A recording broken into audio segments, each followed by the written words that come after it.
하나님이 사랑하시는 비산동교회 성도님들, 지난 주말 평안하셨습니까? 주일이 지나고 다시 월요일을 맞이했습니다. 한 주의 시작을 하나님의 말씀을 통하여 우리가 진정으로 믿고 의지해야 하는 것이 무엇인지를 깨닫고, 하나님이 주시는 은혜를 통하여 세상이 줄 수 없는, 변하지 않는 하나님의 은혜를 통하여 삶에서 빛과 소금의 역할을 감당하는 저와 여러분이 되기를 간절히 소망합니다. 기도하겠습니다. 사랑이 많으신 하나님 아버지, 감사합니다. 오늘도 주의 말씀을 통하여서 세상에 주는 것을 의지하지 않게 하여 주옵소서. 온전히 하나님이 주시는 말씀과 은혜를 통하여 우리의 삶에 생명이 가득하게 하여 주시옵소서. 말씀을 통하여 오늘 하루도 승리하게 하심을 믿습니다. 감사드리며 살아계신 우리 주 예수 그리스도의 이름으로 기도드립니다. 아멘.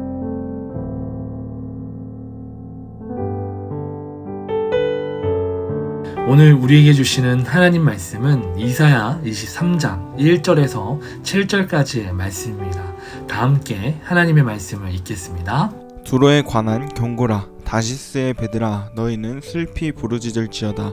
두로가 황무하여 집이 없고 들어갈 곳도 없음이요, 이 소식이 기띔 땅에서부터 그들에게 전파되었음이라. 바다에 왕래하는 시돈 상인들로 말미암아 부유하게 된 너희 해변 주민들아, 잠잠하라.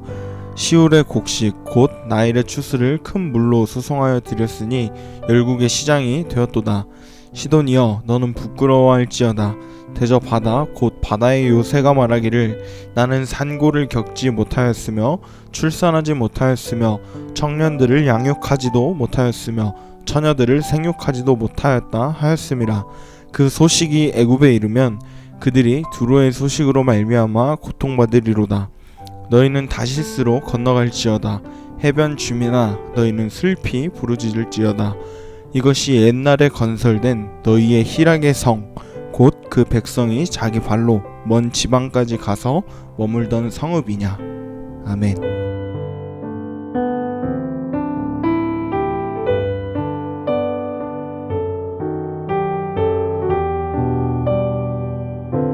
하나님께서 열방을 향한 심판이 오늘 우리가 함께 나눈 23장의 말씀으로 끝이 납니다.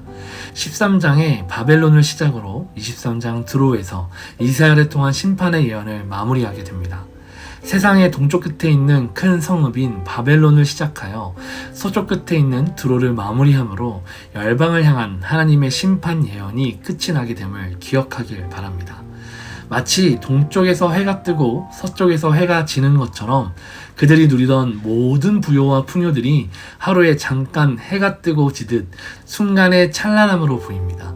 마지막으로 23장에 나오는 드로의 상징이 무엇인지 함께 알아가 보도록 하겠습니다. 1절의 말씀을 보시면 다시스의 배들아, 그리고 2절 말씀에 바다에 왕래하는 시돈 상인들로 말미암아 부유하게 된 이라고 말씀하시는데요.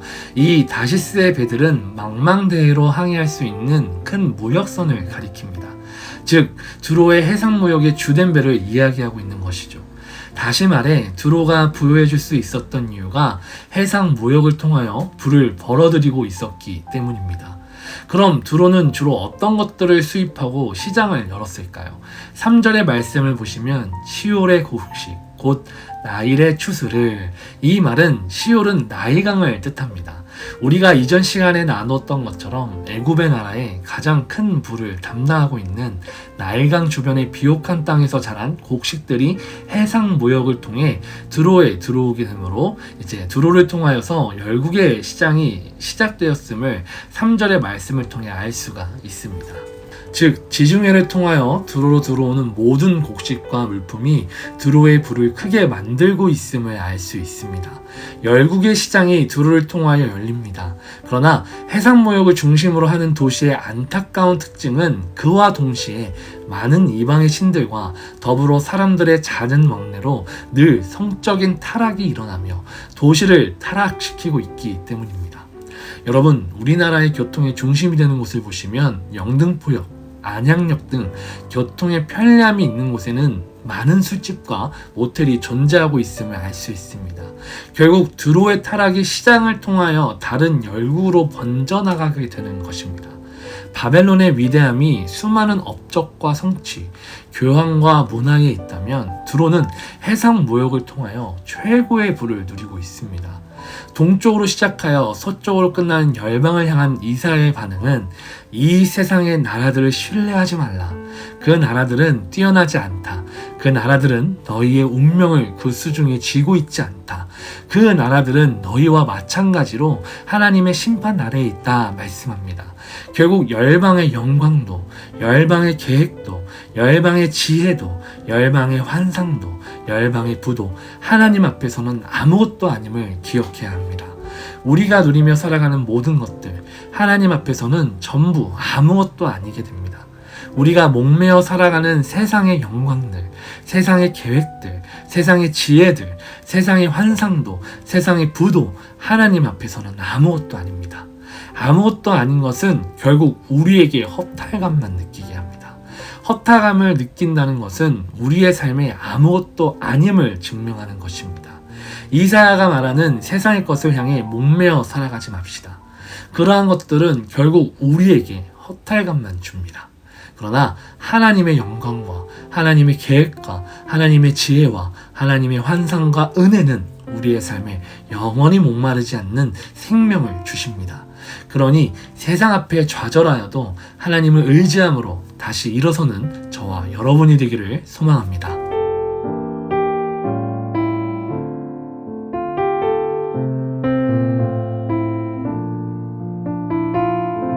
두로의 해상무역이 무너지면 가장 먼저 큰 피해를 받는 나라가 애굽으로 보입니다.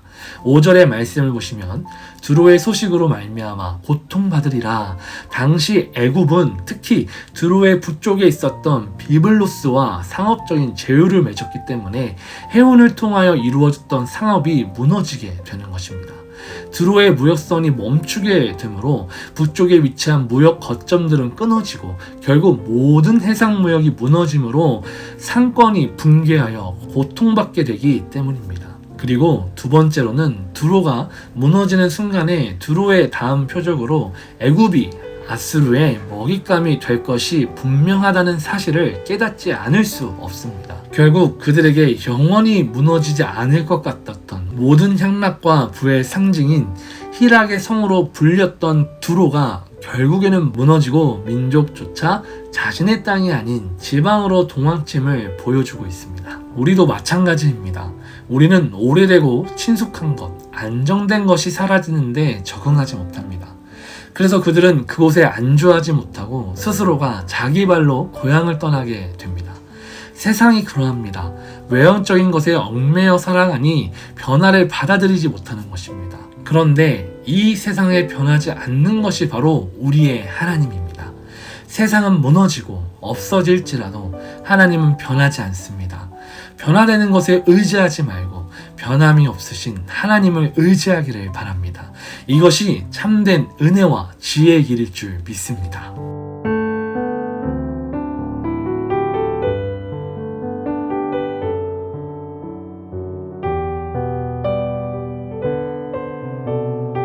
하나님께서는 왜 두로와 시돈을 심판하려 하실까요?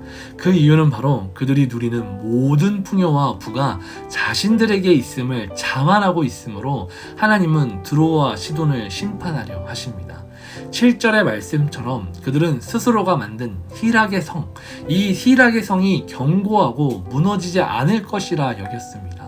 그래서 성적인 타락이 더욱 심해지고 이방의 신들이 하나님의 땅을 더럽힘에도 그들은 그것을 히락으로 여기며 날마다 히락에 사로잡혀 살아가고 있기 때문입니다.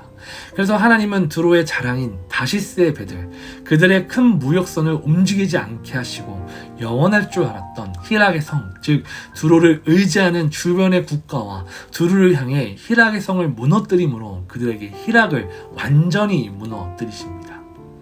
사랑하는 비상동교회 성도 여러분, 여러분의 삶에도 히락의 성과 같은 것들이 존재합니까? 그것이 여러분의 직업이 될 수도 있습니다. 여러분이 즐기는 히락거리가 될 수도 있습니다. 하나님은 우리의 히락의 성을 무너뜨리실 때 함께 의지하고 있는 나와 내 주변을 무너뜨리실 겁니다. 그러니 오늘의 말씀처럼 세상을 의지하지 맙시다. 하나님을 의지합시다. 또한 하나님이 나에게 주신 모든 것들에 감사함으로 살아갑시다. 그러하면 영원히 변함이 없으신 하나님께서 우리를 은혜와 지혜의 길로 인도하실 줄 믿습니다. 오늘의 말씀을 묵상하며 지금 나에게 주어진 삶의 모든 부와 풍요가 누가 주신 것임을 기억합시다. 그래서 두로와 같은 실수를 하지 맙시다.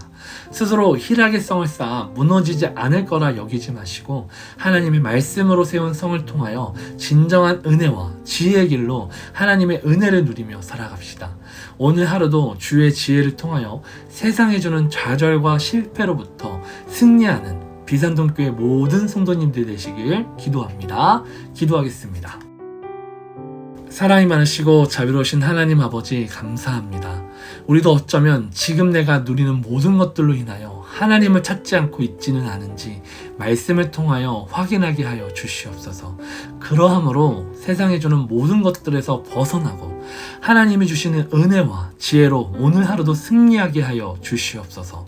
세상에 주는 모든 것들은 아무것도 아님을 깨닫게 하여 주시고 주님이 주시는 말씀을 통하여 영원한 생명을 누리게 하여 주시옵소서. 감사드리며 살아계신 우리 주 예수 그리스도의 이름으로 간절히 기도드립니다. 아멘.